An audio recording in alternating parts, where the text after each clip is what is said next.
Hello students, welcome to this lecture number 2 on thermodynamics. In this lecture we are going to discuss a very important topic in the thermodynamics chapter, that is the first law of thermodynamics. First law of thermodynamics is basically relates to the internal energy change with the heat added and the work done on the system. Before going to understand the first law of thermodynamics, let us have some discussion on the state of the system, because in thermodynamics we know we have to calculate the energy changes of the systems. So today's lecture, topic of the lecture, we can write the first law of thermodynamics. First law of thermodynamics. Thermodynamics. First law of thermodynamics, that is a very important topic that we are going to understand today. And this is K.K. Mukherjee in the Science with Mukherjee Sir YouTube channel. Before going to understand the first law of thermodynamics, let us understand the state of a system, because in thermodynamics what we want to discuss, thermodynamics is concerned about the changes of the system. Suppose a system is given to you, it is having a beaker. Suppose a beaker is there and we are giving some heat to this beaker by any means, and we have to understand, we have to calculate the energy changes in this process. How do you able to calculate? Only you will be able to calculate if you know the initial state of the system and the final state of the system. And state, that is the state of the system, how we can identify, how we can specify. Basically we have to specify the system with some macroscopic properties. These macroscopic properties are, so we are discussing the state of the system. That is a very important thing to understand. State of the system. State of system.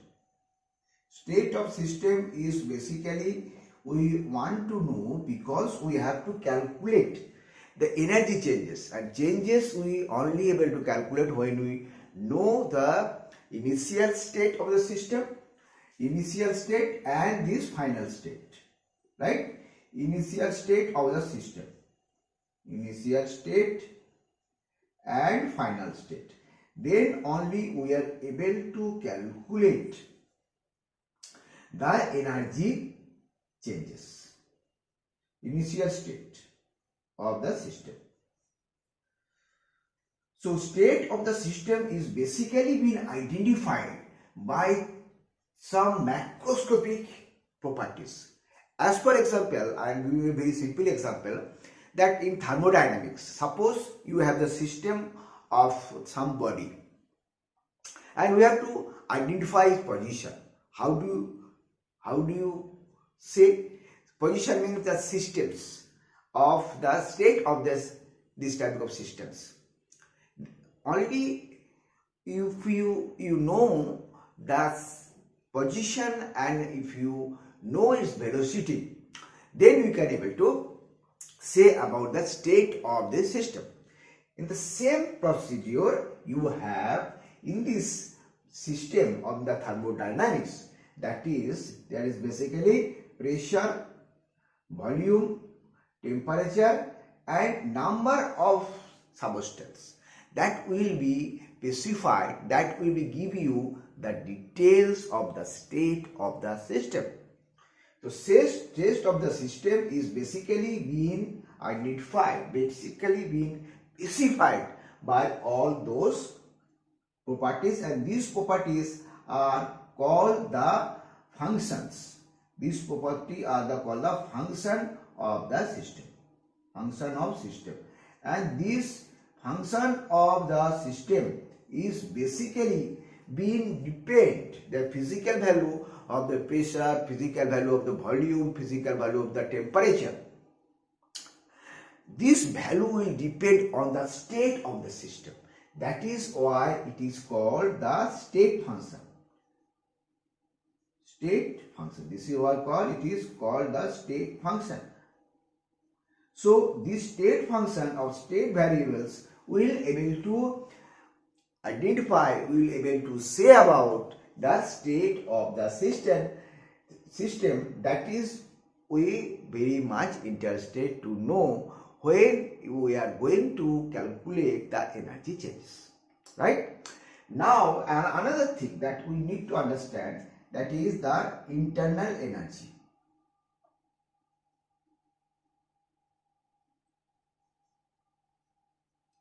What is this internal energy? Let us first understand. So we are not talking about our chemical system is losing or gaining some energy. So it is much more important to introduce a quantity that will specify, that will indicate the total energy of the system.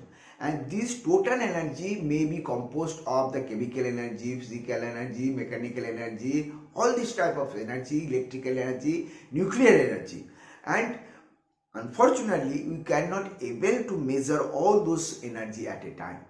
So this total energy of the system that composed of the so many energies, right? That is nuclear energy, electrical energy, mechanical energy, attractive, there is a bonding energy also there is a kinetic energy of this there. Now all those energy will going to constitute the total energy of the system. And this total energy of the system in thermodynamics we call is the internal energy, and it is denoted as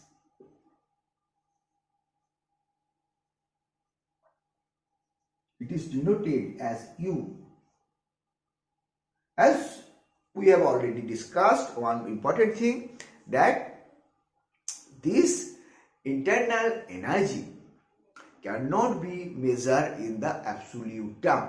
Suppose we have the system, I have told you that measure this internal energy, but you cannot able to measure it because some of the energy that you cannot able to calculate, you cannot able to measure. But you can able to measure the changes of the internal energy. So you can able to measure the changes of internal energy. Changes of internal energy.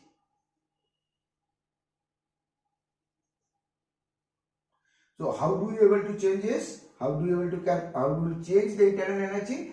And this change in internal energy is being represented by delta U.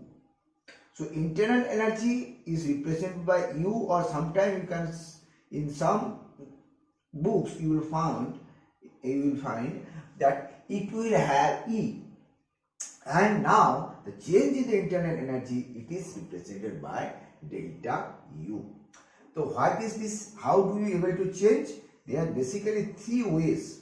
Number one way, that flowing energy, flowing heat. Heat is a form of energy that we have discussed in the previous lecture. Flowing heat to the system or out of the system.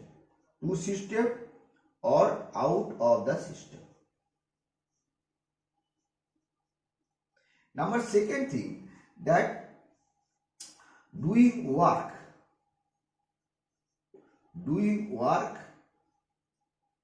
on system or by the system. This is the second way you can do. And third way that we can able to do, that is by exchanging mass, exchanging matter. Now three ways, by these three ways we can able to change the internal energy of the system. We can able to change the internal energy of the system, right? And it has been represented by Q, it has been represented by W, and it is represented by N. So by three ways that we can able to change the internal energy of the system. Here we are interested on the two things that will relate to the first law of thermodynamics. That is the first one. So we are now discussing the changes of the internal energy. Changes of internal energy. So internal energy can be changes by two ways, that three ways, among them two ways, that is by doing some work and adding some heat to the system, that we can able to change the internal energy of the system, and it is being represented by del U. First, let us have work done on the system. Work done on the system.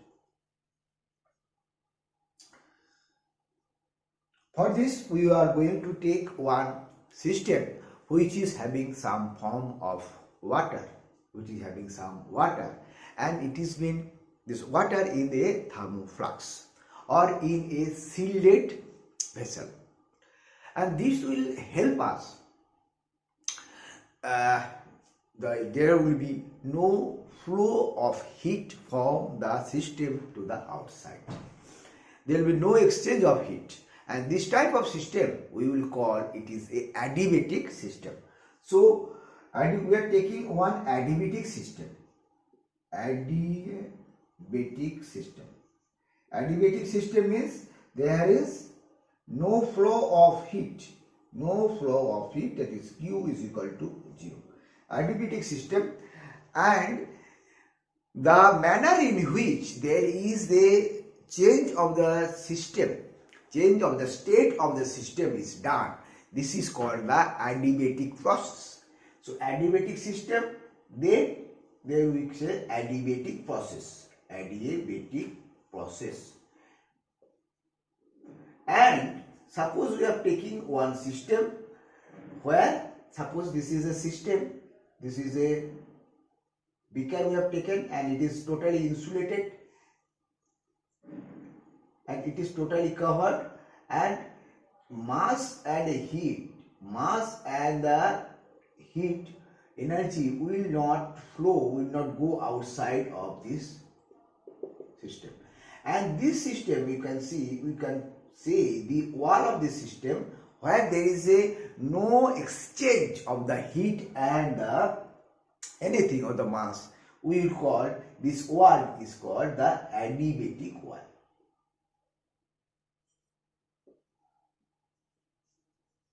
So we understand adiabatic system and adiabatic process and adiabatic work.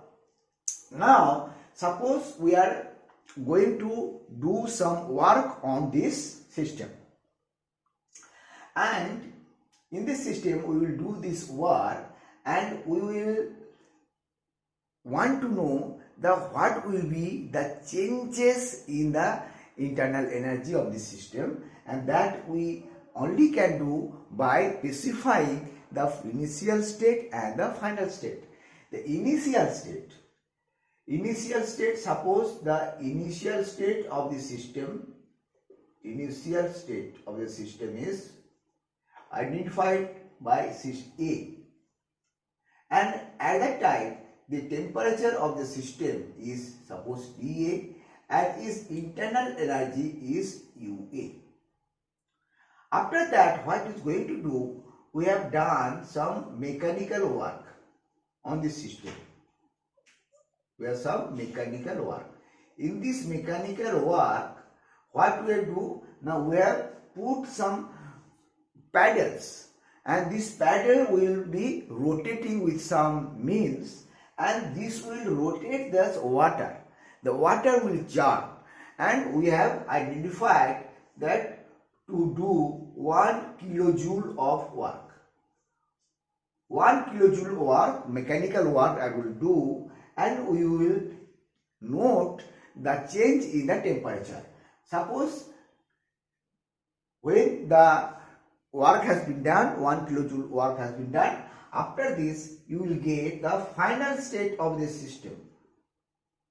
Final state of the system is designated by suppose B, and in this case the temperature has been increased to TB, and here the internal energy is changes to UB. So you can see TB is greater than TA, and we can understand there will be the increase of the temperature from TA to TB, and that has been designated by delta T.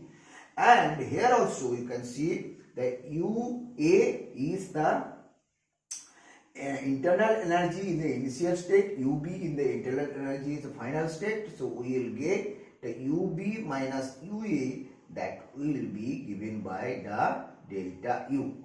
So from this mechanical work we get a internal energy change, and which has been understood by the changes in the energy, changes in the temperature that we can see, that is TB, the final temperature of the system TB, initial temperature or TA. So there is an increment of the temperature is del T, and the increment of the internal energy is UB minus UA.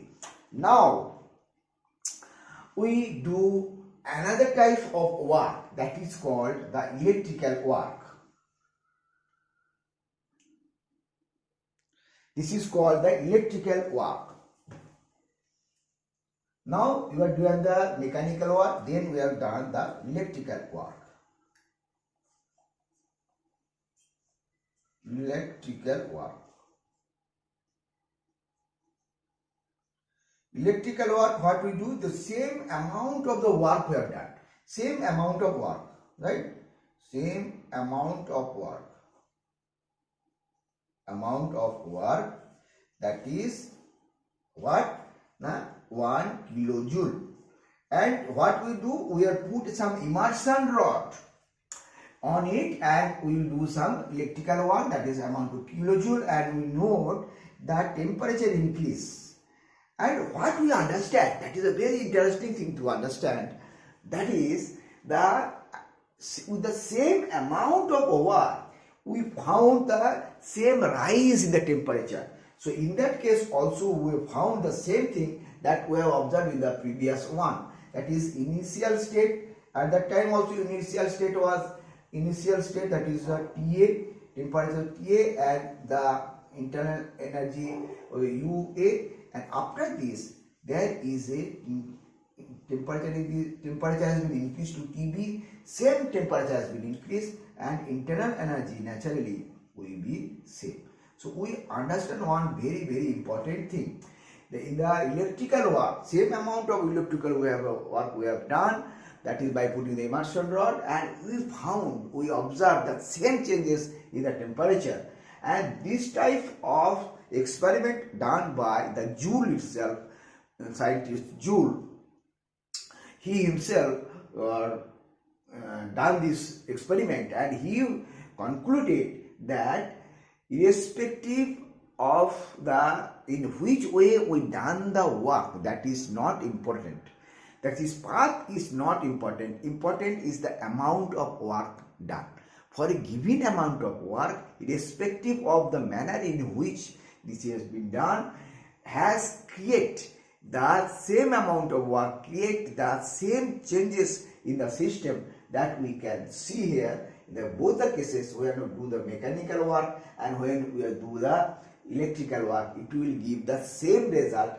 And this internal energy, that is the function of the work done, that not on the function of how it is done, and it will give the same amount of the energy changes. And that is why this internal energy is called the state function. This is called the state function. Just like we have understand the pressure, volume, temperature is the state function, in the same way the internal energy is the state function. So we understand how the work is going to increase, going to alter the internal energy. Now we understand how heat can increase the energy. And at that time we will make a right here that W adiabatic W adiabatic is the work done, and that will be equal to the internal energy change, and that is the main thing that we have to understand to correlate it with the first law of thermodynamics. So work adiabatic, because here this is the adiabatic process and the work we have done, that will be called the work adiabatic, and this is equal to the change in the internal energy. Okay, now we want to examine the internal energy change by adding some heat on the system. Now we are going to discuss the how heat is going to influence the internal energy change, and for that we need a system. This is a system which is having the thermally conducting walls.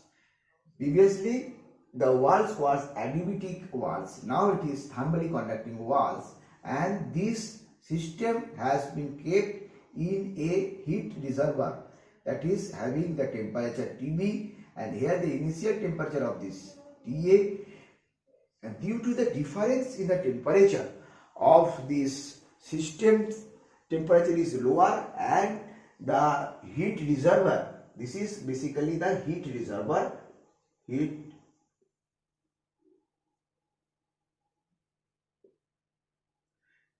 this is heat reservoir, and this heat reservoir, what is going to happen due to temperature difference, energy will flow, that is called the heat, that is going from this to this, and it will ultimately, the internal energy will be increases, and this internal energy will be increases, that will be given by this heat that is given by this Q.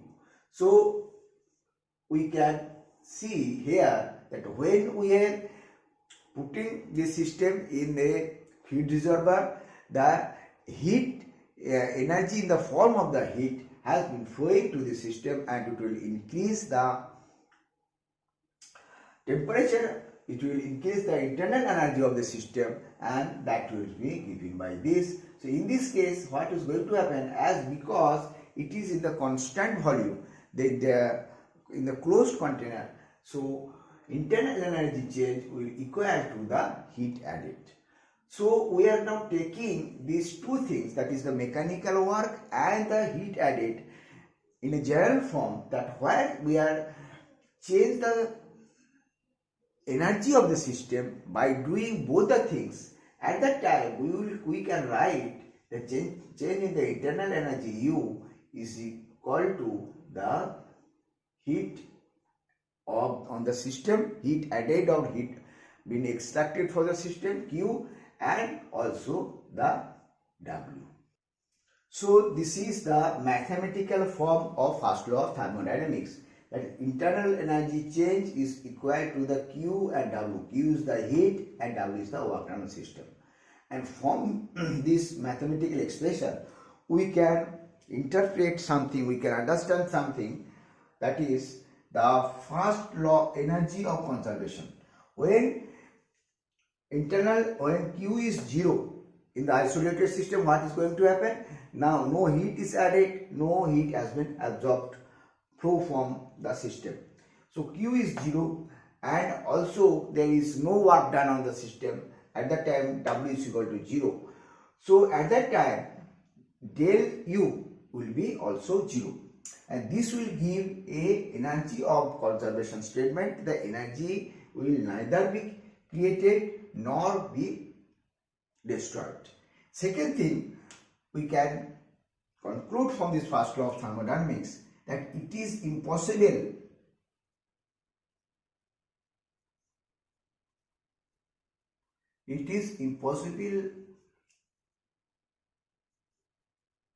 to prepare a perpetual motion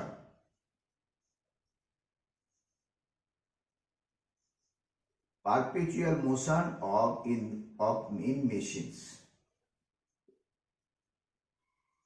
Impossible to prepare the perpetual motions in the machine, that a machine will be created so that it will continue forever. That is not possible. Number 3 that we can interpret, that it gives a exact equivalence. It gives a exact equivalence